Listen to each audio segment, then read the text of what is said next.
I'm sure a lot of folks were looking for a pool today and will be tomorrow as we had another hot afternoon coming. Today's high of 97 degrees, tying the old record at Kenner back in 1963. Again, a similar temperature tomorrow with not much in the way of any rain. Had one shower that developed just to the west of Morgan City late this evening. You can see the associated cloud cover on satellite because otherwise we stayed under pretty much mostly sunny skies with only a few fair weather cumulus clouds developing and expecting about the same tomorrow. Mostly clear out over downtown right now. Still very warm, hot feel though. 92 degree is our heat index at the moment. 70s and 80s outside at the moment. And really what helped us out today, it could have been worse. The upper high that brought in the extreme heat also brought in some slightly less humid air. Now dew points earlier had a mix in the upper 60s and lower 70s, and that prevented prevented heat indices from reaching the 105 to 110 range, which is more dangerous. So we generally stayed upper 90s and low triple digits. I know it sounds extreme,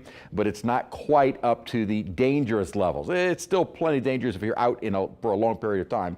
Sunscreen and stay hydrated. At the moment, we still have heat indices in the 90s, and with this upper high ridge, we're going to stay hot through the day tomorrow. Now, we'll still see some control in our forecast for Sunday with the upper high, but by that point the upper high is centered over the Carolinas. This should allow some of that tropical moisture to begin surging our way. Question then is just how much of that moisture actually makes it up to us. Now I do think we'll see some rainfall, certainly. Upper high though starts to kind of build, almost extending toward Texas, and this will create a stronger upper ridge that will last into next week. Now this is the GFS, actually brings in a little upper disturbance that could increase our rain chances toward the end of next week, but that's still way too long of a forecast to figure out as we're kind of going day to day with some of these rain chances. And what we're looking at right now is this surge of moisture headed our way for Sunday and into Monday. Then as we are expecting the development of something tropical or even non-tropical down to our south, that will start drawing the moisture away from us beginning Tuesday